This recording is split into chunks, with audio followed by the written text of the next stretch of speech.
नमो नमः बच्चों। बच्चों आज इस लेक्चर में हम तृतीय अंक के 21वें श्लोक को आरंभ करेंगे। देखिए यहाँ से ये श्लोक हमने आज आरंभ करना है बच्चों। इसमें यहाँ कुलपति तक कर चुके थे। वर्णन चल रहा था जहाँ राजा शकुंतला के ऐसा कहने पर कि वह गुरुजनों के अधीन है, तो राजा ने क्या कहा कि अलम गुरुजन भयेन, गुरुजनों से भय की आवश्यकता नहीं है, उनसे मत डरो। वे कुलपति जो महर्षि कर्ण है वे तत्वज्ञ हैं, धर्म को जानने वाले हैं। विदित धर्मा है, लेकिन धर्म को जानने वाले हैं। ऐसा वे महर्षि कर्ण इस विषय में कुछ भी दोष नहीं मानेंगे। और भी अब राजा देखिए यहाँ शकुंतला को समझा रहे हैं कि बहुत सी राजऋषि, बहुत सी जो कन्याएं हैं, जो राजऋषि की कन्याएं गंधर्व विवाह के द्वारा विवाहित हुई हैं और माता पिता के द्वारा अभिनंदित भी हुई हैं। यही वर्णन बच्चों इस श्लोक में है। इसका सबसे पहले पदच्छेद कर लेते हैं। यहाँ गांधर्वेण विवाहेन बहव्यो राजऋषि कन्यकाः श्रूयन्ते परिणीताः ताः। यहाँ पर है ये पद परिणीता, तत्पश्चात है बच्चों ता। पितृभी, यह पद है पितृभी च अभिनंदिता। यह राजा शकुंतला से कह रहे हैं बहव्यो, बहुत सी राजऋषि कन्यका, राजऋषि कन्याएं गांधर्वेण विवाहेन, गंधर्व विवाह से परिणीता विवाहित हुई हैं। ता, और वे कन्याएं, ता यहाँ पर किसके लिए है बच्चों? कन्याओं के लिए। कौन सी कन्याएं? जिन्होंने गंधर्व विवाह किया है, ऐसी कन्याएं पितृ भी, माता और पिता के द्वारा अभिनंदिता, अभिनंदित हुई, श्रूयन्ते सुनी जाती हैं। कि ऐसी कन्याएं जिन्होंने गंधर्व विवाह किया है वह माता पिता के द्वारा अभिनंदित हुई हैं, समर्थित हुई हैं। ऐसी कन्याओं के विषय में जिनको अभिनंदन किया गया है, जिनका श्रूयन्ते सुनी जाती हैं, बहुत सी ऐसी कन्याएं हैं। तो यहाँ ये राजा किसके समक्ष वर्णन कर रहे हैं? शकुंतला के। तो बच्चों इस श्लोक में यहाँ देखिए, इसमें अप्रस्तुत सामान्य से प्रस्तुत विशेष की अभिव्यंजना होने से यहाँ पर अलंकार है अप्रस्तुत प्रशंसा। यहाँ कौन सा अलंकार आ गया? अप्रस्तुत प्रशंसा अलंकार है। यहाँ ये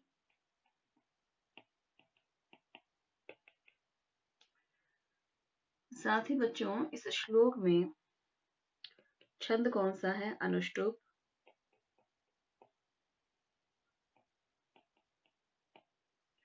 और इस श्लोक में यहाँ उपदिष्ट नामक नाट्यभूषण है। उपदिष्ट नामक नाट्यभूषण। देखिए इसका लक्षण यहाँ लिख देती हूँ मैं। साहित्य दर्पण के अनुसार क्या है बच्चों इसका? उपदिष्टम मनोहारी वाक्यम शास्त्रानुसारत, शास्त्रानुसारत, ये इसका बच्चों लक्षण है। उपदिष्ट नामक जो नाट्यभूषण है उसका कहाँ दिया हुआ है? साहित्य दर्पण के अनुसार है, साहित्य दर्पण में दिया है। बच्चों इसका अर्थ क्या है? जहाँ शास्त्र के, देखिए उपदिष्टम मनोहारी वाक्यम शास्त्र अनुसारत है, जहाँ शास्त्र के प्रमाण सहित वार्तालाप उपस्थित किया जाए वहां पर कौन सा अंग होता है? उपदिष्ट। उपदिष्ट नामक भूषण होता है।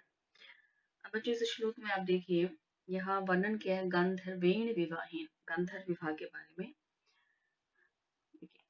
विवाह जो है बच्चों मनुस्मृति में 8 प्रकार का माना गया है। मनुस्मृति के अनुसार कितने प्रकार का है? 8 प्रकार का।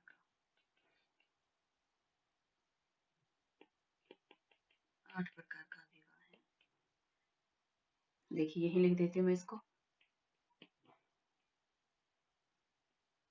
यहाँ है बच्चों ये ब्रह्मो दैवस्त, दैवस पल के क्या आएगी बच्चों? तथैव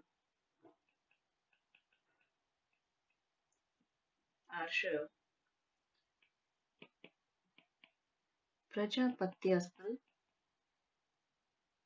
नीचे का था सुर। तत्पश्चात है बच्चों इसमें गंधर्वो, ये रहे हैं यहाँ, राक्षस चैव,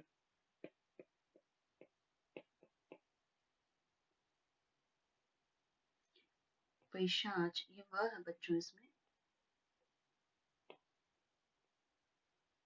इसके बाद आगे पैशाच, श,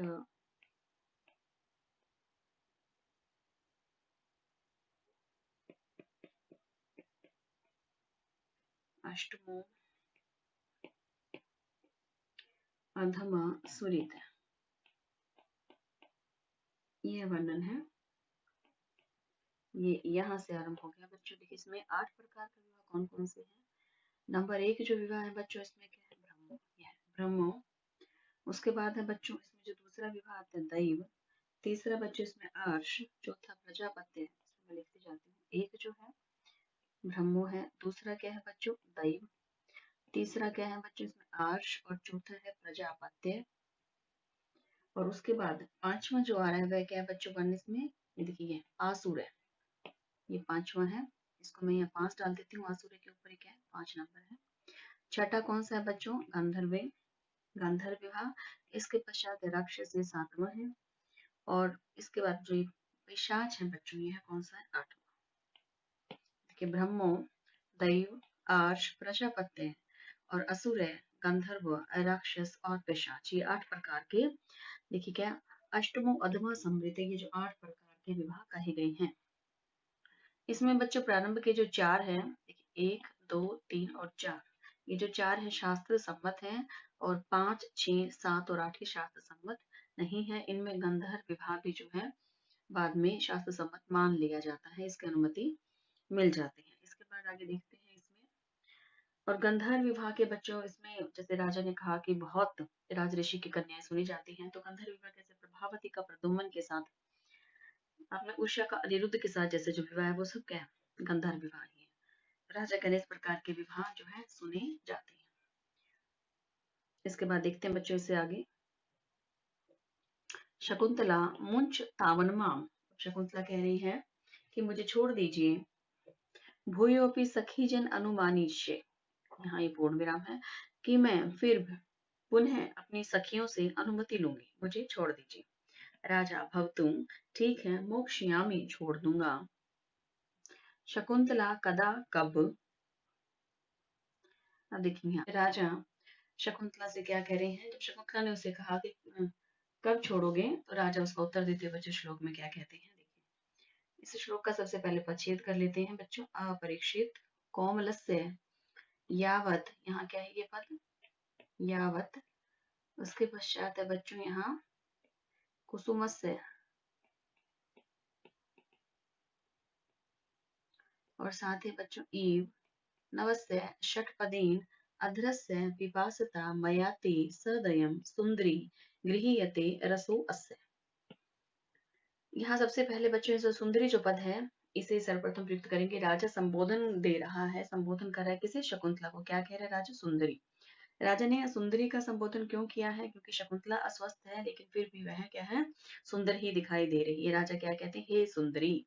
तो यहाँ यह पद किसके लिए है, सुंदरी शकुंतला के लिए, शकुंतला के लिए आया है। साथ ही कह रहे हैं कि षटपदेन, भ्रमर के जैसे कोई भ्रमर, षटपदेन का बच्चों यहाँ क्या अर्थ है, भ्रमर। जिस प्रकार से कोई भ्रमर जो है नवस्य कुसुमस्य, नए पुष्प का, नए पुष्प का जो रस है, रस से क्या तात्पर्य, रस, नया फूल है, नवीन पुष्प है, उसके रस का पान करता है। और वह रस कैसा, अपरीक्षित कोमल है, जो अस्पृष्ट है, किसी ने छुआ नहीं है, जो अत्यंत ही कोमल है, ऐसे उसका उसके रस का पान करता है कौन, भ्रमर। और पान करने के पश्चात ही जो है उसे छोड़ता है। उसी प्रकार से मैं भी जो है तुम्हारे, अब यहाँ किस रस का पान करना चाहता है राजा, अधरस, होठों का। और होठ कैसे हैं, अपरीक्षित है, कोमलस्य है, अस्पृष्ट है और अत्यंत ही कोमल है, और किसके समान है, नए पुष्प के समान, जैसे भ्रमर करता है। यहाँ उदाहरण किसका दिया बच्चों, भ्रमर के द्वारा। तो राजा यहाँ क्या कह रहे हैं, हे सुंदरी, जब तक यावत, जब तक षटपदेन, भ्रमर के द्वारा, जब तक भ्रमर के द्वारा अपरीक्षित कोमलस्य अस्पृष्ट और अत्यंत ही कोमल नवस्य कुसुमस्य नए फूल के इव क्या है समान, नए फूल के समान। साथ ही कह रहे पिपासता प्यासे मया मेरे द्वारा, यहाँ पर प्यासा किसके लिए आया है? राजा के लिए। राजा क्या कह रहे? प्यासे मेरे द्वारा ते तुम्हारे अदृश्य होठ का, अदृश्य होठ का षष्ठी विभक्ति एक वचन का प्रयोग है बच्चों यहाँ। अदृश्य होठ का गृह्यते ग्रहण नहीं किया जाता। साथ ही क्या करें? सदयम दया के साथ। रस रस किसका? अधर, अधर का रस, उसके रस का जो है ग्रहण दया के साथ ग्रहण नहीं किया जाता तब तक जो है मैं तुम्हें नहीं छोड़ूंगा, राजा ऐसा कह रहे हैं। तो बच्चों यहाँ इस श्लोक में अधर का विशेषण क्या? अपरीक्षित और कोमलस है। होठ कैसे हैं? अपरीक्षित हैं और कोमल है, ये विशेषण है। और साथ ही बच्चों यहाँ ये जो पद है पिपास तथा प्यासा कौन है? ये राजा। यह किसके लिए आ गया? राजा के लिए। और यहाँ सदयम गृह्यते दया के साथ ग्रहण किया जाता है रसो अस्य, इसके रस का, अर्थात किसका रस? अधर का रस। तो यहाँ राजा क्या कह रहे हैं? हे सुंदरी, जब तक भ्रमर के द्वारा यावत षटपदे, जब तक भ्रमर के द्वारा अपरीक्षित अनआस्वादित अस्पृष्ट कोमलस्य कोमल नवस्य कुसुमस्य नवीन पुष्प के इव समान तुम्हारे ते तुम्हारे क्या अस्य तुम्हारे इस अदृश्य, यहाँ देखिए तात्पर्य क्या? ते तुम्हारे और अस्य यहाँ से लिए बच्चों, यहाँ क्या है? इस अदृश्य होठ का, होठ का क्या है? रस, रस सदयम गृह्यते दयापूर्वक ग्रहण नहीं किया जाता। यहाँ देखिए वयम में भी तृतीय भक्ति एक वचन, पिपासता में भी तृतीय भक्ति एक वचन है बच्चों। इसमें क्या है? तृतीय भक्ति है और क्या है बच्चों? इसमें एक वचन का प्रयोग है। अब देखो कोमलस्य में इसी प्रकार से नवस्य है बच्चों, इसमें क्या? षष्ठी भक्ति है, एक वचन का प्रयोग है। यहाँ पर भी देखिए आप इसमें षष्ठी भक्ति है और एक वचन का प्रयोग है। अदृश्य में भी षष्ठी भक्ति है, एक वचन का प्रयोग है। तो बच्चों यहाँ इस श्लोक में अधर कैसे हैं? जो अस्पृष्ट हैं, जो कोमल, ये दोनों ही विशेषण किसके लिए आगे? अधर के लिए आगे हैं। नए नए फूलों का रस करने वाला किसके समान? कौन है यहाँ? षटपदीन अर्थात भ्रमर के, भ्रमर जो नए फूलों के रस का स्वादन लेता है उसके समान क्या है? होठ। तो राजा ने यहाँ राजा के लिए जो विशेषण क्या? पिपासा। राजा कैसा है? प्यासा। पिपासता किसके लिए आ गया? मया अर्थात मेरे द्वारा। कौन है मया? किसके लिए बच्चों? यहाँ राजा दुष्यंत के लिए, जब तक इन अधरों के रस का ग्रहण नहीं किया जाता। अब देखिए बच्चे इस श्लोक में यहाँ जो राजा के द्वारा जो इसमें जो शकुंतला को कारण बताया गया कि मैं तुम्हें कब तक नहीं छोड़ूंगा, इसमें यहाँ स्पृहा नामक नाट्य अलंकार है बच्चों। यहाँ इसमें यही लिख देते हो। इसमें देखिए यहाँ कौन सा है? स्पृहा नामक क्या है बच्चों? ये नाट्य अलंकार है। साहित्य दर्पण में बच्चों इसका लक्षण देखिए क्या है? साहित्य दर्पण के अनुसार है यह। साहित्य दर्पण में इसका लक्षण दिया गया है। आकांक्षा रमणीयत्वाद वस्तुनो स्पृहा तु सा, वस्तुनो या स्पृहा तु सा, यह लक्षण दिया हुआ है साहित्य दर्पण में। इसका अर्थ क्या है बच्चों? आकांक्षा रमणीयत्वाद वस्तुनो या स्पृहा तु सा, अर्थात सुंदर वस्तु को ग्रहण करने की इच्छा के कारण। यहाँ पर कौन सा आ गया? स्पृहा नामक नाट्य अलंकार है। और बच्चों इसमें साथ में आप देखेंगे यहाँ कुसुमस्य ईव, यह जो पद है देखिए कुसुमस्य ईव में यहाँ शकुंतला के अधरों की तुलना किससे की है? फूलों। शकुंतला के अधर होठों को कैसे कहा गया है? जैसे जो नया जो फूल होता है उसके समान यहाँ। और यहाँ षटपदेन से क्या तात्पर्य? भ्रमर से क्या तात्पर्य? यहाँ राजा दुष्यंत के लिए बच्चों। ये किसके लिए है बच्चों? जैसे षटपदेन या भ्रमर है, यहाँ भ्रमर कौन है इसमें? राजा दुष्यंत। अदर किसके हैं? यहाँ शकुंतला के। तो कुसुम से ईव यह जो आया है इसमें अधरों की तुलना कुसुम से की गई है और साथ ही यहाँ पर ईव ये उपमावाचक शब्द का भी प्रयोग हुआ है। तो बच्चों यहाँ कौन सा अलंकार है? इसमें उपमालंकार।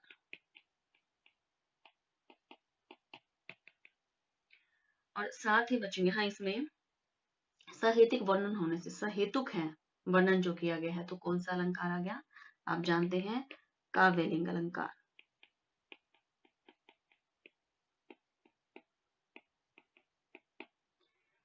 अधर के लिए स अभिप्राय विशेषण यहाँ प्रयुक्त किए हैं, तो स अभिप्राय विशेषणों के कारण यहाँ पर कौन सा अलंकार है? परिकर अलंकार।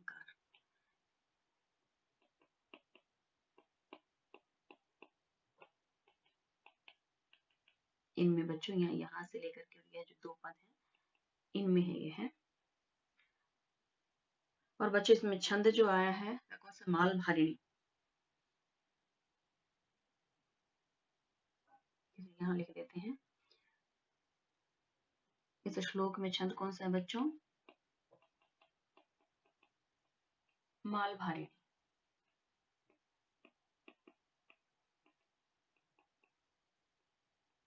नामक छंद है बच्चों। इसे ही औपछंदिस छंदसिक भी कहते हैं। देखिए आपने नाम सुना होगा, इसको क्या कहते हैं? और औपछंदसिक,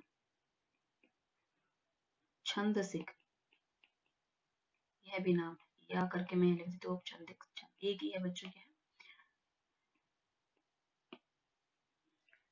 साथ ही बच्चों अब यहाँ देखिए, इसमें पद जो आया है ये देखिए, अपरीक्षित कोमल से, यह पद जो आपको दिखाई दे रहा है इसमें कौन सा समास है? यहाँ लिख देती हूँ मैं इसको, ये देखिए यहाँ बच्चों इसमें कर्मधारय है। विग्रह क्या है इसका? अपरीक्षित है। यहाँ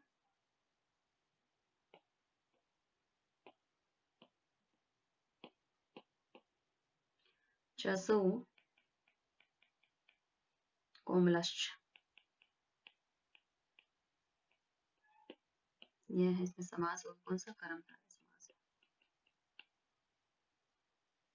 है। साथ ही बच्चों यहाँ देखिए जो पद है पिपासता, यह जो पद है इसमें यहाँ क्या है? पा धातु है, साथ में इसमें सन प्रत्यय है बच्चों, और यहाँ है क्षत्रिय प्रत्यय है। कौन से का? तृतीय का बच्चों, तृतीय भक्ति का, ये अलग है इसमें। यस। इसके बाद देखते हैं बच्चों इससे आगे का जो संवाद है क्या आ रहा है इसके बाद। आगे देखिए श्लोक के बाद यहाँ राजा कह रहे इति मुखमस्या सम उन्नयितुम इच्छति शकुंतला परिहर्ति नाट्ये। अब राजा इसमें क्या कहकर राजा ने यह कहा, और इसके पश्चात वह अस्या, इसका अर्थात शकुंतला का मुख जो है ऊपर की ओर उठाना चाहता है। शकुंतला राजा को क्या परिहर्ती, रोकती है, नाट्यन ऐसा नाटक करती है। शकुंतला राजा को रोकने का नाटक कर रही। नेपथ्य पर्दे में से क्या आवाज आती है इसमें देखिए, चक्रवाक वधु के आमंत्र्य सहचरम उपस्थिता रजनी। अब देखिए नेपथ्य में से आवाज आ रही है, हे चक्रवाक वधु, अपने साथी से, अपने सहचर से विदा लो। उपस्थिता रजनी, रात्रि आ गई है। तो यहाँ नेपथ्य में से बच्चों की ध्वनि है, इसका क्या अर्थ है? यहाँ देखिए यहाँ पर चक्रवाक वधु ही क्यों लिया? हे चक्रवाक वधु, ऐसा क्यों कहा? यहाँ पर देखिए, यहाँ कालिदास जी ने अपने नाट्य कौशल का परिचय देते हुए देखो, चक्रवाक जो वधु, इससे किसका बोध गया है बच्चों? शकुंतला का। यहाँ ये पद है किसके लिए है? शकुंतला के लिए, शकुंतला के लिए आया है। साथ ही बच्चों आप इसमें देखिए रजनी जो पद है ये किसके लिए आ गया? आर्या गौतमी के लिए।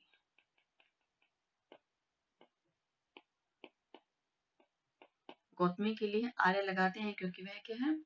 इसमें सबसे वरिष्ठ है, सबसे वृद्ध है, आर्य गौतमी के लिए। और यहाँ सहचर जो पद है बच्चों, इससे किसका बोध है? राजा दुष्यंत का।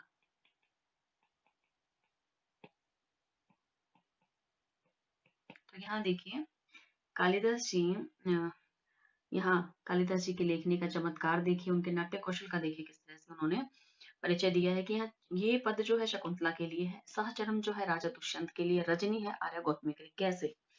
अब यहाँ ये तो बच्चों आप जानते ही हैं कि रात में चकवा और चकवी जो है वो बिछड़ जाते हैं। यहाँ शकुंतला को क्या कहा? चक्रवाक वधु, अर्थात चकवा जो है उसकी वधु कौन होगी? चकवी। तो देखिए प्रकृति के नियम अनुसार क्या रात में चकवा और चकवी बिछुड़ जाते हैं, दिन में ही साथ रहते हैं।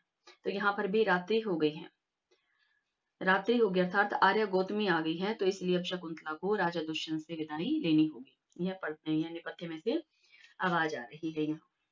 तो सखियां दूर से ही देखिए क्या संकेत दे रही है यहाँ, जो पर्दे में से क्या आवाज आई है कि राजा दुष्यंत से विदा लो, अपने सहचर से विदा लो, रजनी अर्थात आर्या गौतमी जो है आ रही है। यहाँ इसका ये अर्थ है बच्चों। तो देखिए शकुंतला ससंभ्रमम घबराहट के साथ, पौरव हे पूर्ववंशी, हे पूर्ववंशी अर्थात राजा दुष्यंत, असंशम मम शरीर वृत्तांतो उपलम्भाय आर्या गौतमीता एवागच्छति। अब यहाँ क्या कह रहे कि हे पूर्ववंशी, किसके लिए आ गया यह पद, यह किसके लिए बच्चों, राजा दुष्यंत के लिए, कि निसंदेही मेरे शरीर का, मेरे शरीर वृत्तांत से क्या तात्पर्य, मेरे स्वास्थ्य का समाचार जानने के लिए क्या है, आर्या गौतमी इत एव आगच्छति, इधर ही आ रही है, तद विटप अंतरितो भवतु, आप वृक्ष की ओट में छिप जाइए। राजा तथा वैसा ही करके इत्यात्मान अवृत तिष्ठति,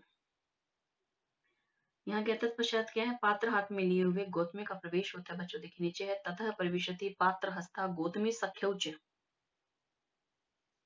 अब यहाँ तो राजा ने कहा तथा ठीक है, और ऐसा कह करके वह क्या है, आवृत्य अपने आप को छिपा करके वहीं खड़ा हो जाता है राजा।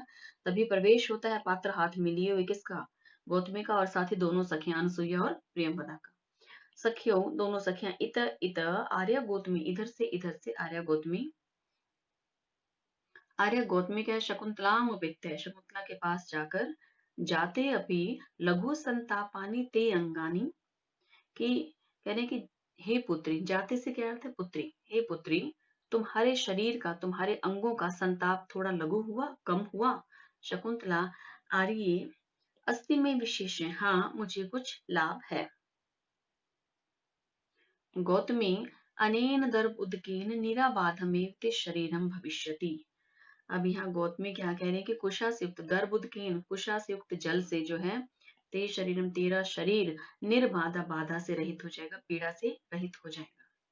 शिरसी शकुंतला अभ्युदय, देखिए यहाँ क्या है, शिरसी का क्या अर्थ है बच्चों, यहाँ सिर पर, और साथ ही क्या है यहाँ शकुंतला के, यहाँ के इसमें अनुस्वार नहीं बच्चों, इसमें शकुंतला के क्या करते हैं, शकुंतला पर वो जल को छिड़क कर, यह कहकर आर्या गौतमी शकुंतला के सिर पर अम्भ्युक्ष जल छिड़कती है, और क्या कहती है, वत्से पुत्री, वत्से यहाँ पर किसके लिए, शकुंतला के लिए, पुत्री परिणतो दिवस है, दिन ढल गया है, एही आओ उटज में गच्छा में, तो कुटी में चले, अपनी कुटिया में चलते हैं।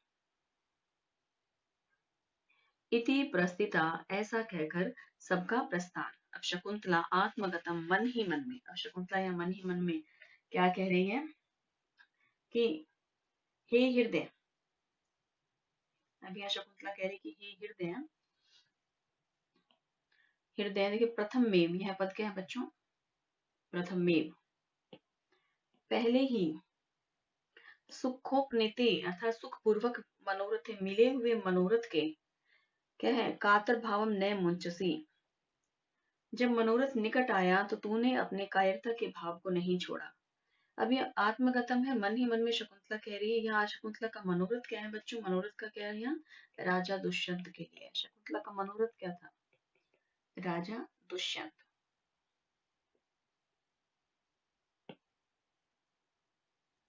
कायर के भाव को, कातरता के भाव को नहीं छोड़ा। स अनुष्य विघटित कथम ते सांप्रतम संताप, तो कहने की अब पश्चाताप से युक्त, पश्चाताप सहित युक्त होने पर तुझे दुख क्यों हो रहा है। आगे देखिए इसमें, पदांतरे स्थित्वा, थोड़ा चलकर फिर स्थित होकर रुककर प्रकाशम प्रकट में। अब शकुंतला प्रकट रूप से क्या कह रही है, लता वल्य संताप हारक, कि हे संताप हारक लता कुंज, आमंत्रे मैं आमंत्रित करती हूँ, त्वाम तुम्हें, भूय अपि फिर से, परिभोगाए भोगने के लिए, सेवन करने के लिए मैं तुम्हें फिर से आमंत्रित करती हूँ। अब शकुंतला ने देखी यह किसे कहे, वह लता कुंज को संबोधित कर रही है। लताकुंज को कह रही है, क्योंकि वह आर्या गौतमी के समक्ष राजा दुष्यंत को नहीं कह सकती। इसलिए क्या कह रही, संताप हारक लता वाला लताकुंज जो संताप को हरने वाला है, इसके माध्यम से शकुंतला क्या है, राजा को अपनी बात पहुंचा रही, अपना संदेश क्या दे रही है कि फिर से जो है, फिर से मैं तुम्हें आमंत्रित करती हूँ यहाँ। इति दुखेन निष्क्रांता, दुख सहित प्रस्थान किसका, शकुंतला सहित भी, शकुंतला का जो और अन्य जो उनके साथ हैं उनके साथ दुख सहित प्रस्थान होता है। अब यहाँ देखिए आगे, इसमें राजा पूर्व स्थानम उपेत्य है, पूर्व स्थानम उपेत्य, पूर्व स्थान पर आकर के सह निश्वासम दीर्घ निश्वास के साथ अहो विघ्नवत्य प्रार्थिता अर्थ सिद्धे, अरे अभीष्ट वस्तुओं की जो सिद्धि होती है, यहाँ देखिए क्या है, अर्थ सिद्ध है, विघ्नवत्य विघ्नों से युक्त होती है, क्या, जो अभीष्ट वस्तुओं की उपलब्धि, अभीष्ट वस्तु मान लो कोई जो जो भी इच्छित जो वस्तु है उसकी प्राप्ति हो जाए, उसकी उपलब्धि हो जाए, तो वह विघ्नों से युक्त होती है। बच्चों यह जो सुक्ति है यह कई बार प्रश्न पत्रों में पूछी जा चुकी है।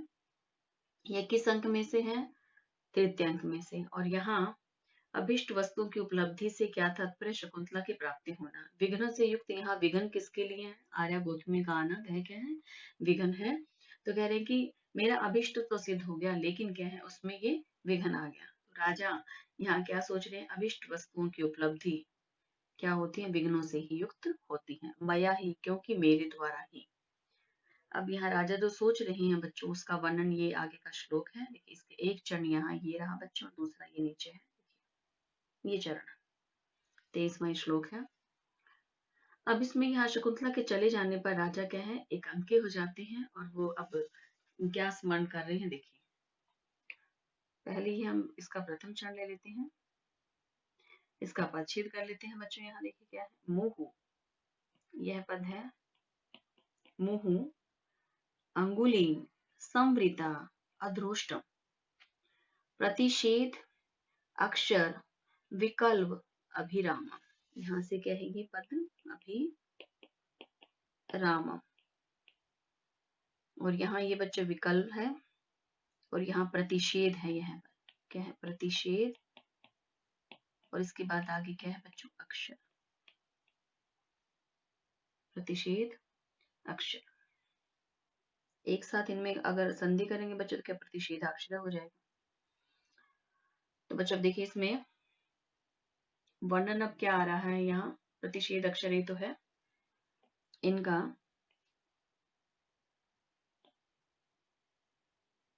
इनमें ए और आ का हम मिलाते हैं तो क्या बन जाता है, ये प्रतिषेधाक्षर। इसकी आवश्यकता नहीं है बच्चों, यहाँ ये पद पूरा ही एक साथ हो गया प्रतिषेधाक्षर।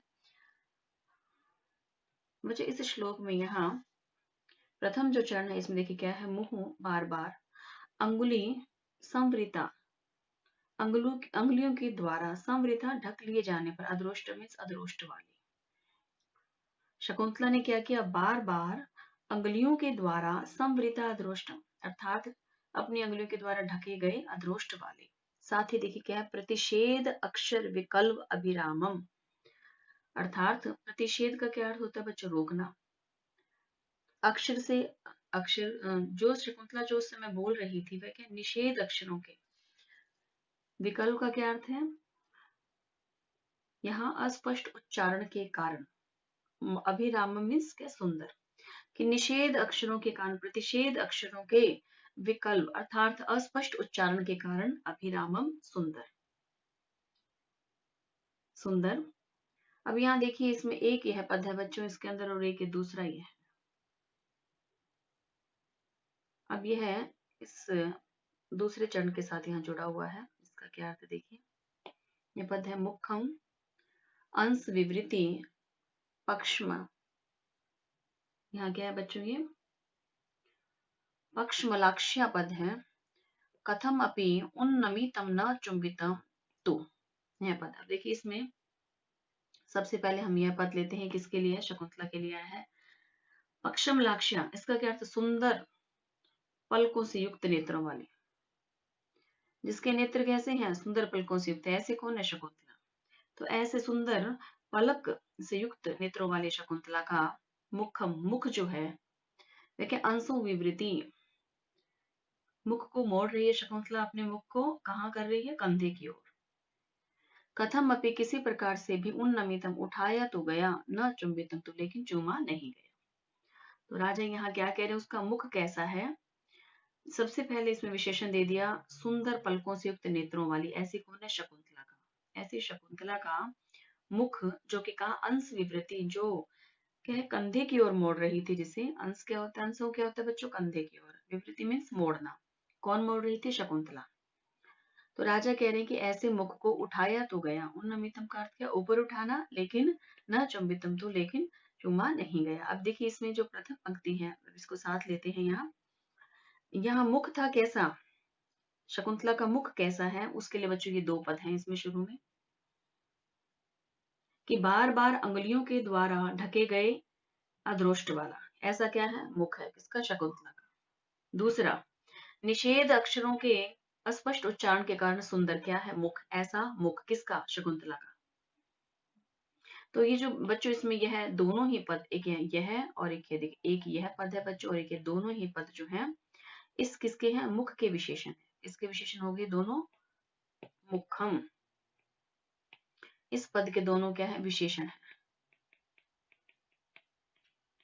मुख कैसा है शकुंतला का, जिसमें क्या है, शकुंतला बार बार अपनी उंगलियों के द्वारा, जो अधरोष्ट वाला ऐसा मुख है। साथ ही जो है निषेध अक्षरों के स्पष्ट उच्चारण के कारण सुंदर, ऐसा क्या है उसका मुख। वह क्या है, अंशो विवृति, कंधे की ओर झुकाया या कंधे की ओर मोड़ दिया किसने, शकुंतला का। और यह शकुंतला के लिए विशेषण है कि वह सुंदर पलक रोमों से युक्त नेत्रों वाली है। ऐसा मुख किसी प्रकार से उठाया तो गया, लेकिन उसका पान नहीं किया गया।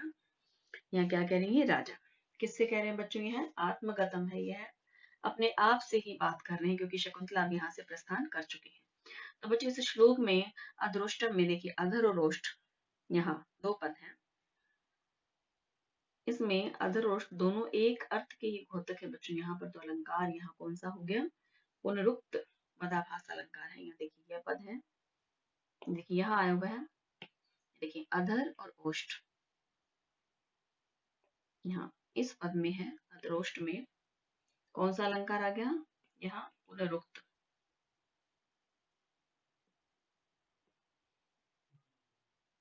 यहाँ ये बच्चों पुनरुक्त पदाभास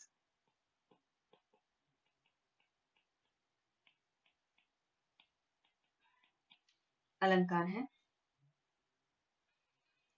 इसके बाद बच्चों यहाँ इसमें देखिए आप, यह जो पंक्ति है इसमें कथम अपि पद आया है, इसमें कथम अपि उन्नमितम, सात्विक है मुखम। इसमें प्रथम जो इसके लिए कथम अपि उन्नमितम, यह जो पद है सात्विक है, इसमें है मुखम, इसको जोड़ दीजिए। इसमें प्रथम तीन चरणों में तीन विशेषण पद से हेतुक दिए हैं बच्चों।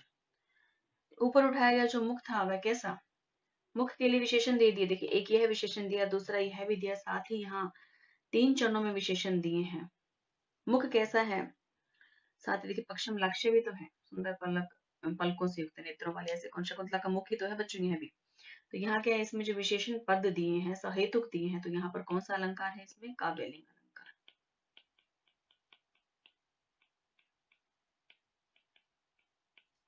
काव्यलिंग अलंकार है।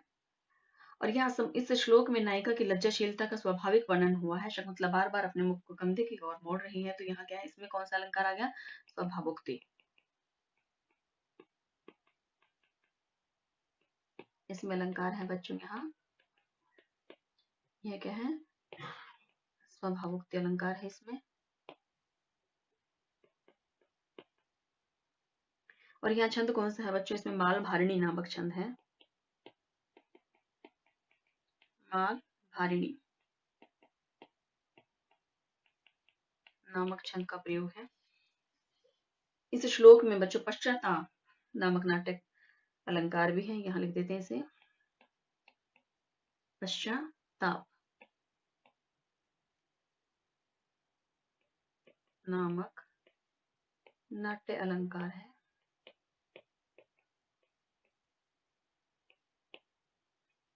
साहित्य दर्पण में बच्चों इसका लक्षण जो दिया है देखिए,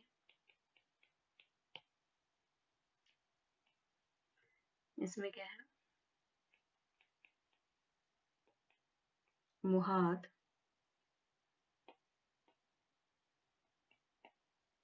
अवधीरिता अर्थस्य पश्चातापे स एव तो। यह साहित्य दर्पण में इसका लक्षण दिया है बच्चों। और साथ ही बच्चों इसमें देखते हैं अब व्याकरण की दृष्टि से। यहाँ देखिए जो पद है पक्षम लाक्ष्य, यह पद है पक्षम लाक्ष्य। इसमें इस पद में बच्चों समास कौन सा है? बहुव्रीहि। इसका विग्रह क्या है? यहाँ पक्षमले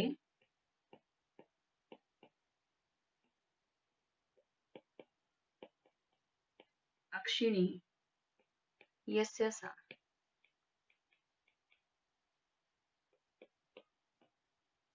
इस पद में है बच्चों ये।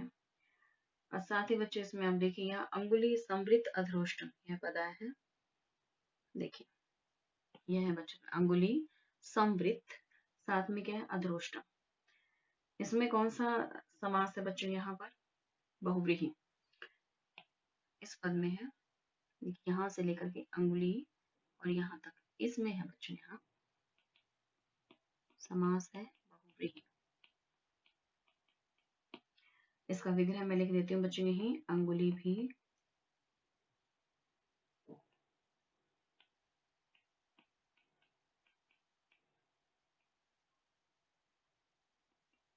है, विसर्ग है बच्चों। अंगुली भी साथ के संवृत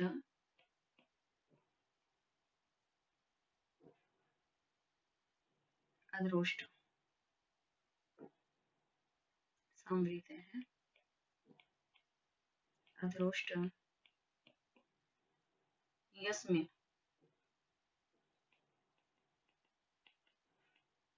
तत्पश्चात बच्चों इसमें तत्, यहाँ तक है। ये मुंह तो बच्चों इसका देखिए ये कहाँ तक हो गया? ये आया है। ये जो है ये सारा क्या है बच्चों? इस बहुव्रीहि समास का विग्रह है। साथ ही बच्चों आप इसमें देखिए जो इसमें पद है अंश विवृति, यह पद आया है। देखिए यहाँ है ये रहा, इसमें यह पद है अंश विवृति। इस पद का क्या अर्थ है बच्चों? यहाँ इसमें कंधे की ओर झुके हुए, यहाँ इसमें समास कौन सा है बच्चों? बहुव्रीहि। इस पद में बहुव्रीहि समास है।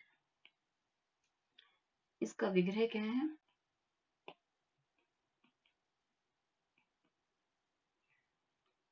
अंसे विव्रतितम। जैसे मैं ये लिख देती हूँ अंसे विव्रतितम शीलम यस्य तत्, यस्य तत्। इसका विग्रह बच्चों ये समास हो गया। इसके बाद देखिए इसमें जो पद यहाँ आया हुआ है बच्चों उन्नमितम, यह जो आपको दिख रहा है उन्नमितम, इस पद में ये है।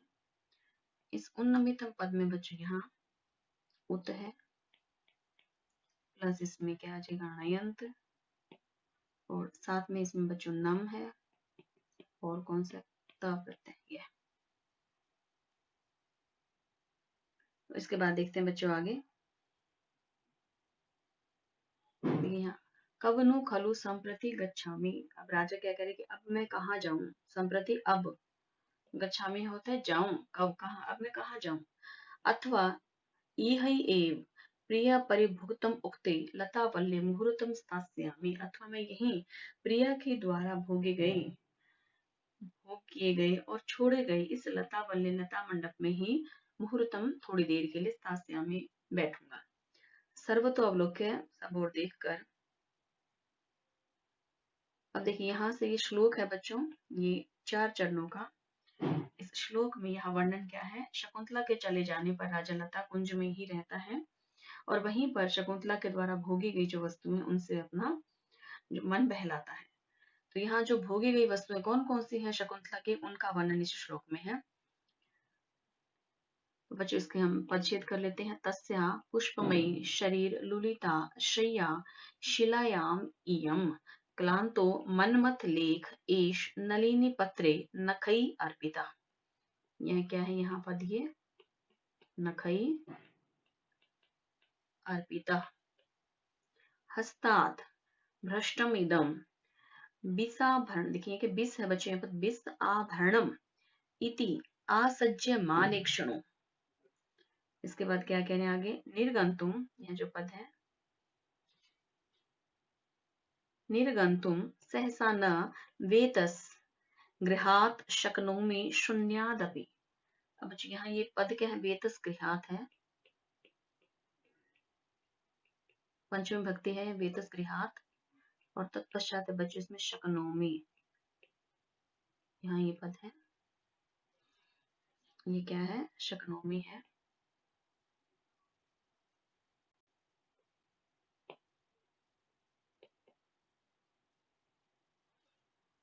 इसमें पहले हम इसके दो चरण कर लेते हैं बच्चों इस श्लोक के।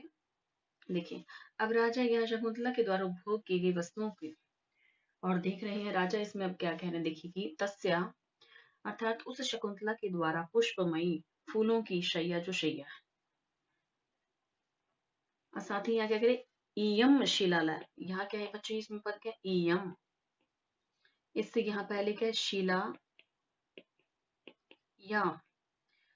अब राजा यहाँ क्या कह रहे हैं, इसमें इयम शिलायाम, यह शिला, कौन सी शिला है, जहां शकुंतला जो है शयन कर रही थी, लेटी हुई थी, ऐसी यह शिला, इस इयम शिलायाम, यह शिला पर, तस्या उस शकुंतला के, शरीर लुलिता अर्थात शरीर से मर्दित की गई, लुलिता का क्या अर्थ है यहाँ पर, मर्दित हुई, पुष्पमयी शैया, फूलों की यह शैया है। अब सबसे पहला जो यहाँ राजा जो स्मरण कर रहा है, देखिए शकुंतला के द्वारा उपभोग की क्या, फूलों की शैया है, और वह फूलों की शैया कैसी है, शरीर लुलिता है, शकुंतला के शरीर से मर्दित है। अब राजा ने सबसे पहले यहाँ किसको देखा, शैया को, शैया फूलों की बनी हुई है, और किससे मर्दित है वह, शकुंतला के शरीर से, तो तस्या शरीर लुलिता, उस शकुंतला के शरीर से मर्दित की गई, इयम शिलायाम, इस शिला पर, पुष्पमयी शैया, यह फूलों की शैया है।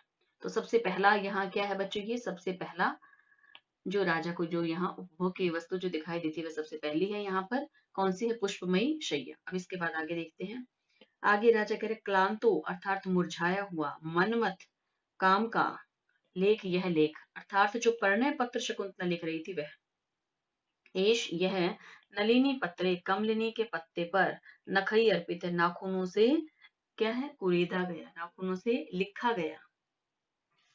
राजा अब क्या देख, राजा यहाँ दूसरी जो वस्तु क्या देखी है, मनमत लेख देखा है राजा ने यहाँ, कि यह कमल पत्र पर, राजा कह रहे नलिनी पत्र, कमल पत्र पर नखईर अर्पित, नाखूनों से लिखा हुआ, क्लांतो मुरझाया हुआ, मनमत लेख काम पत्र है। अब राजा यहाँ दूसरी जो चीज इसमें राजा ने देखी वह क्या है बच्चों, इसमें मनमत लेख। अब इसके बाद देखिए आगे, इसमें राजा क्या करें, हस्तात भ्रष्टम इदम, हस्तात अर्थात हाथ से, भ्रष्टम गिरा हुआ, इदम यह, क्या इसमें है, अब हाथ से क्या गिरा हुआ है, भिस्त आभरण। अब बच्चों यहाँ इसमें भिस्त आभरण का क्या अर्थ है, कमल नाल से बना हुआ जो आभरण है, जो आभूषण है, आभूषण है, कह रहे इति यह, असज्य मान क्षणों, इस पर आसक्त हुई दृष्टि वाला। अब कहीं यहाँ शकुंतला का जो हाथ से गिरा हुआ, इदम यह है, बिसाभरणम अर्थात मृणाल, मृण जो नाल है, कमल की जो नाल है उसका क्या है, आभूषण है, इस पर असज्य मानेक्षणु, आसक्त हुई दृष्टि वाला कौन है, राजा। यहाँ पर ये पद बच्चों क्या है, देखिए अलग ही लिख देती हूँ मैं इसे, ये क्या है, बिसाभरणम इति असज्य मानेक्षण, असज्य मानेक्षण अर्थात इन पर आसक्त हुई दृष्टि वाला कौन है, राजा। इसका क्या अर्थ है, आसक्त हुई दृष्टि वाला कौन है बच्चों, ये राजा।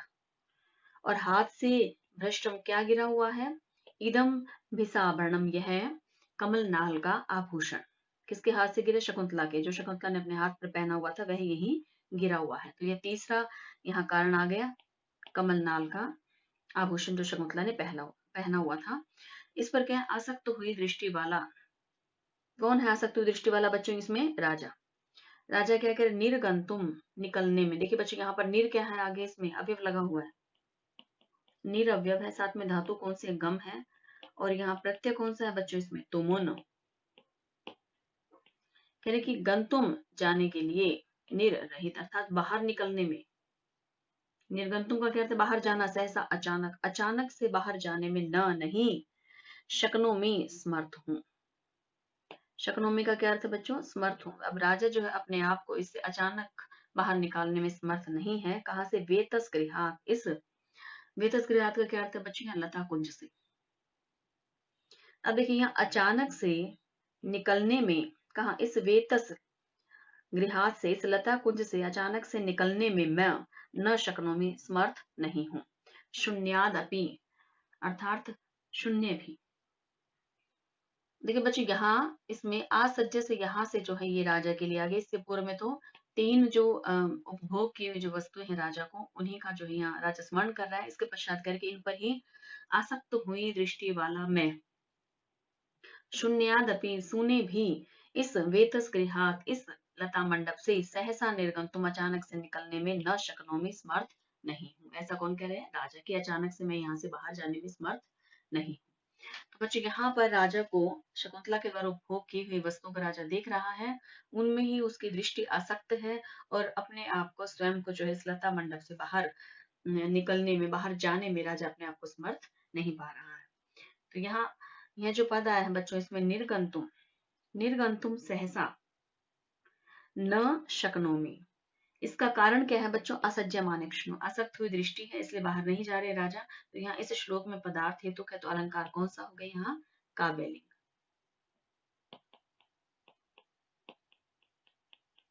इसमें बच्चों काव्यलिंग अलंकार है।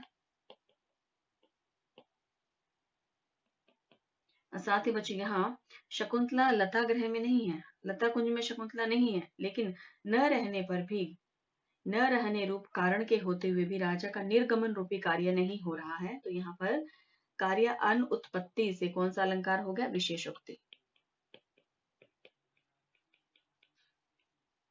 विशेषोक्ति अलंकार है इसमें। और साथ ही बच्चों यहाँ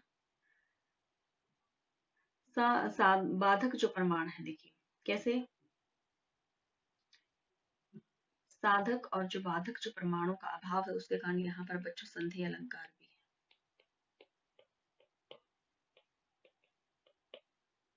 छंद है बच्चों यहाँ पर शार्दुल विक्रीडितम,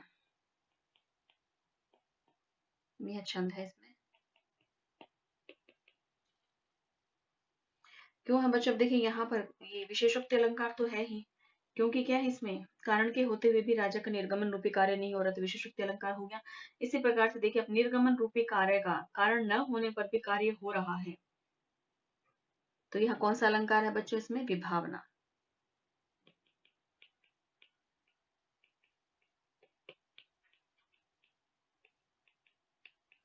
और साथ देखिए इन दोनों अलंकारों के बच्चों, इनके साधक और जो बाधक प्रमाणों के अभाव में यहाँ पर कौन सा अलंकार आ गया? संधि अलंकार।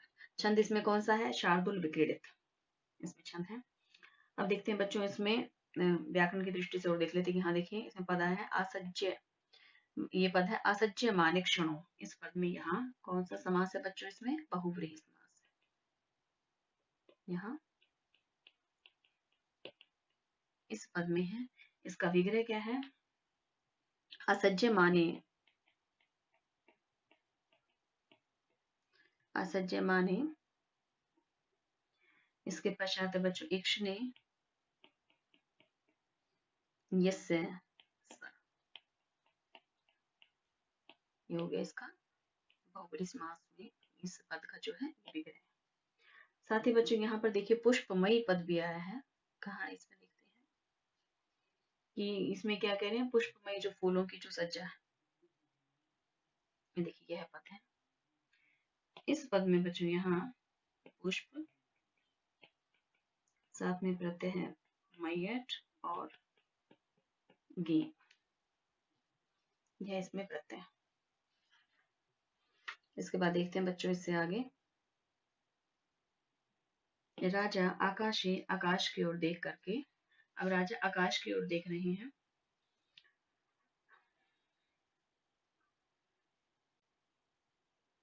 ये जो आकाशे है बच्चे, एक नाटकीय पारिभाषिक शब्द है। इसका क्या अर्थ है? आकाश में। देखिए क्या इसमें ध्वनि आती है, राजन, हे राजन। यह जो बच्चा आगे का श्लोक है, यह देखिए ये श्लोक है आगे का। इसमें क्या पद देखिए, सायंतने सवन कर्मणि संप्रवृत्ते। इसका परिच्छेद कर लेते हैं। सायंतने सवन कर्मणि संप्रवृत्ते वेदिम उत्ताशनवतीम परित प्रियस्ता छायाश्चरन्ति बहुधा भयम आदधाना। देखिए संध्या पयोदक, संध्या पयोद कपिशः पिशिताशना नाम, यह इसमें पद। इसके पहले हम दो चरण कर लेते हैं बच्चों यहाँ। अब यहाँ बच्चे इस श्लोक में राजा को संबोधित करते हुए कोई आकाश भाषित इसमें कह रहे, आकाश से ध्वनि आ रही, क्या कह रहे, हे राजन कि संध्या का समय हो गया है, यज्ञ कार्य आरंभ हो गया है और अग्नि में वेदी के चारों राक्षसों की जो छाएं हैं वो विचरण कर रही हैं, तो आप हमारी रक्षा करें। यह वर्णन इस श्लोक में है बच्चों। तो इसमें सबसे पहले देखिए क्या है पद, सायंतने। यहाँ सायंतने का क्या अर्थ है? इसमें संध्याकालीन। सायंतने का क्या अर्थ है बच्चों? संध्याकालीन सवन कर्मणि अर्थात यज्ञ कार्य के संप्रवृत्ति अच्छी प्रकार से प्रारंभ हो जाने पर। इसका क्या अर्थ है? सवन कर्मणि से क्या तात्पर्य बच्चों? यज्ञ का कार्य, यज्ञ कार्य के संप्रवृत्ति अच्छे प्रकार से। वेदिम, अब यहाँ देखिए इसमें क्या है, वेदिम अर्थात वेदी के, हुत्ताशन वतिम, अब वेदी कैसी है? यज्ञ की अग्नि से युक्त। हुत्ताशन बच्चों यहाँ क्या है? यज्ञ की अग्नि से युक्त वेदी है। यह किसके लिए विशेषण है? वेदी के लिए। यह पद किसके लिए है? वेदी के लिए। क्या है बच्चों के? विशेषण। परित चारों ओर, प्रयस्ता, प्रयस्ता मीन्स फैली हुई, मीन्स वेदिम परित प्रयस्ता, वेदी के चारों ओर फैल गई है। वेदी कैसे? उत्ताशन वतिम, यज्ञ की अग्नि से युक्त जो वेदी है उसके चारों ओर फैल गई है। क्या फैल गई है बच्चों? अब इसमें आगे आएगा, देखिए छायाश्चरन्ति, छाए विचरण कर रही हैं, बहुधा बहुत, भयम आददाना, भय को उत्पन्न करने वाली, भय को उत्पन्न करने वाली छाए क्या विचरण कर रही हैं। और साथ ही आगे देखिए क्या कह रहे हैं इसमें, वो छाए कैसी हैं? संध्या पयोदक कपिशा, यह पद है। सायकालीन, सायकालीन मेघों के समान, पयो से क्या था बच्चों? मेघों, मेघों के समान क्या है? पिंगल वर्ण वाली है, ऐसी क्या है? छाए। पिशीताश्ना नाम, अर्थात पिशीताश्ना नाम क्या होते हैं बच्चों? इसमें राक्षसों के, राक्षस भी कैसे हैं? मांसाहारी। मांसाहारी क्या है? राक्षसों की छायाएं बहुधा अनेक प्रकार से चरंती विचरण कर रही है। अब यहाँ बच्चों इस पद में ये छायाएं कैसी हैं? देखिए जो छायाएं विचरण करे, किन की छाया है? राक्षसों की। राक्षस कैसे हैं? जो मांस को खाने वाले हैं। इनसे भयम आददाना क्या है? भय को उत्पन्न करने वाली। आददाना क्या होता है बच्चों? उत्पन्न करना। यह जो पद है इसका क्या अर्थ है? उत्पन्न करना। अब यहाँ देखिए संध्याकालीन क्या बता दिया? संध्याकालीन जो मेघ होता है, जो बादल होता है, उनके समान पिंगल वर्ण की है क्या? ये छाएं। तो ये बच्चों यहाँ ये जो पद आए, ये किसके लिए? छाया के लिए। ये क्या है? इसका विशेषण है। छाया कैसी है? यहाँ छाया कैसी है बच्चों? संध्याकालीन बादलों के समान पिंगल वर्ण वाली, ऐसी क्या है? छायाएं हैं। किनकी छाया है? ये राक्षसों की। राक्षस कैसे हैं? मांस को खाने वाले। इन राक्षसों की बहुधा अनेक प्रकार से क्या है? वो चरंती विचरण कर रहे हैं। साथ ही क्या करें? भय मारदाना, भय को उत्पन्न कर रहे हैं। कौन? ये राक्षस। बच्चों यहाँ इस श्लोक में देखिए कह रहे हैं कि सायकाल का समय हो गया है, ऐसे यज्ञ कर्म अच्छी प्रकार से प्रवृत्त हो गई हैं, अब यज्ञ कर्म कर रही हैं। तो ऐसी हुत्ताशन वतिम, ये विशेषण किसका आ गया? वेदी का। ऐसे यज्ञ अग्नि से युक्त क्या वेदी, उसके चारों ओर फैल गई। क्या फैल गई हैं बच्चों? छाएं। किनकी छाएं हैं? ये पिशीता अशना नाम राक्षसों की, मांसाहारी राक्षसों की बहुधा अनेक प्रकार से जो है चरंती विचरण कर रही हैं। क्या? ये छाएं। अब ये छाएं कैसी हैं? इसका विशेषण यहाँ दे दिया, संध्या पयोद कपिशः, संध्याकालीन मेघों के समान पिंगल वर्ण की। और ये छाएं कैसे? जो क्या कर रही है? भयमाद दाना, भय को उत्पन्न करने वाली। ये दो कार्य कर रही हैं, भय को भी उत्पन्न कर रही हैं और साथ ही क्या है? कह रहे हैं कि कैसे वर्ण की है? पिंगल वर्ण की। तो यह भय को उत्पन्न करने वाली कौन है बच्चों? छाया। यह भी क्या विशेषण है? किसका? छाया का। एक विशेषण बच्चों यह आ गया है इसमें छाया का, और दूसरा विशेषण यह हो गया है। ये दोनों ही विशेषण किसके हैं? इस छाया पद के। और ये किसकी छाया है? राक्षसों की। ये इनके लिए। तो बच्चों इस श्लोक में यहाँ अब देखिए, राजा जो लता कुंज में शकुंतला का स्मरण कर रहा था, अब अचानक से जैसे ही आकाश भाषित होता है तो उसकी ध्वनि से जो है राजा क्या है, ध्यान कहाँ चला जाता है अब राजा का, कि राक्षस आ गए हैं और मुझे जो है तपस्वियों की रक्षा करनी है।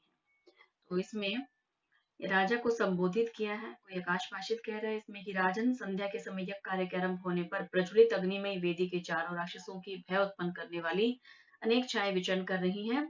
ये मेघों के समान है, संध्याकाल मेघों के समान है, ये पिंगल वर्ण की, आप हमारी इनसे क्या है, रक्षा करें।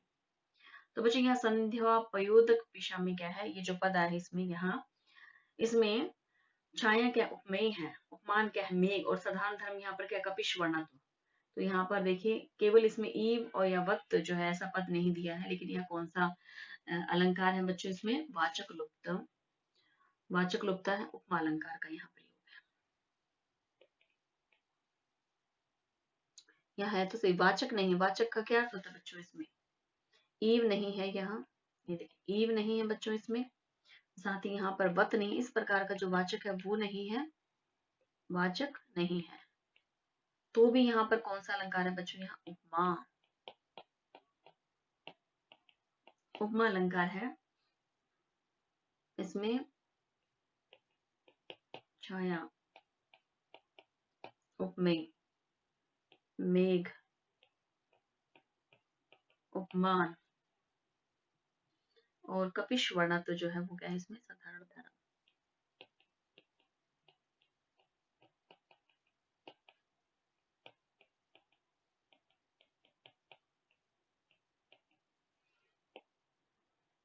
तो बच्चों कौन सा अलंकार हो गया इसमें, उपमा। साथ ही यहाँ इसमें देखिए भयम आददाना, यह जो कथानक किया गया है इसमें भयम आददाना, इस पद में यहाँ क्या है, भय कारण छाया की व्याप्ति का वर्णन हुआ है, तो यहाँ पर अलंकार आ गया काव्य लिंग,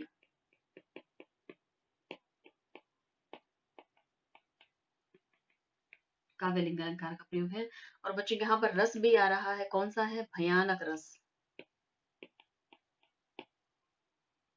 क्योंकि इसमें बच्चों देखिए आप यहाँ भय, त्रास इत्यादि व्यभिचारी भाव है यहाँ पर, इसमें भय स्थायी भाव है, पिशिता नाम जो इसमें पद आया है बच्चों, जो ये पिशित अश्ना नाम, यह जो पद इससे कई विभाव है, और भय त्रास आदि जो इसमें व्यभिचारी भाव है, तो इसमें क्या भयानक रस की प्रपुष्टि हो रही है बच्चों। यहाँ देखते हैं इसमें व्याकरण की दृष्टि से बच्चों, और इसके अंदर क्या है इसमें पद, यहाँ देखिए जो पिशिता अश्ना नाम, यह जो पद है इसमें बहुव्रीहि समास है, इसे मैं यही लिख देती हूँ। इस पद में है कौन सा समास है बच्चों, बहुव्रीहि। इसका विग्रह क्या है, पिशितम अशनम, ये पिशितम है, अशनम ये शांत, और इसे स्पष्ट लिख देते हैं बच्चों, यहाँ क्या ये पिशितम बहुव्रीहि समास है, मांस का भक्षण करने वाले राक्षस। साथ ही इसमें आप देखिए यहाँ पद है आदधाना, यह जो पद है इसमें आदधाना में, ये इसमें क्या है बच्चों, इस पद में यहाँ आ, साथ में क्या है धा है, और इसमें शानच प्रत्यय है बच्चों। इसमें आप और देखिए यहाँ पद है, देखिए यहाँ बच्चों पद आ रहा है सम प्रवृत्ति, यह इसमें क्या है सम उपसर्ग है, प्रउपसर्ग है, साथ में है वृत्त और प्रत्यय है। कौन सी भक्ति है बच्चों इसमें, सप्तमी भक्ति का प्रयोग है। इसमें सायंतने में भी कौन सी है बच्चों, सप्तमी भक्ति है इसमें भी। तो बच्चों इसके बाद आगे देखते हैं यहाँ, राजा अयम अहम आगच्छामि, यह मैं अभी आ रहा हूँ, इति निष्क्रांत, यह कहकर राजा का प्रस्थान हो जाता है। इति तृतीय अंक, और बच्चों यहीं पर जो है हमारा तृतीय अंक भी समाप्त हो जाता है इसमें। ये इसका अंतिम श्लोक था बच्चों। यहाँ हमने इसमें अलंकार और समास और व्याकरण की दृष्टि से भी कर लिए बच्चों इसमें। इसमें देखिए अभी इसमें छंद हो रह गया बच्चों, इसमें छंद कौन सा है? वसंत तिल का। वसंत तिल का छंद है। यह इस अंक का बच्चों अंतिम श्लोक था। इसके बाद देखिए यहाँ ये तृतीय अंक जो हमारा समाप्त हो जाता है। आज हम इसे यहीं तक ही करेंगे बच्चों। चतुर्थ अंक का अगले लेक्चर में हम आरंभ करेंगे और इन पर बच्चे इसी प्रकार से वस्तुनिष्ठ प्रश्नों का निर्माण करते रहिए और साथ ही बच्चों इसके श्लोकों का भी अर्थ इसमें अर्थ करते रहिए और अपनी नोटबुक में इसे लिखते रहिए बच्चों प्रतिदिन की भांति। तब तक के लिए अस्तु, नमो नमः।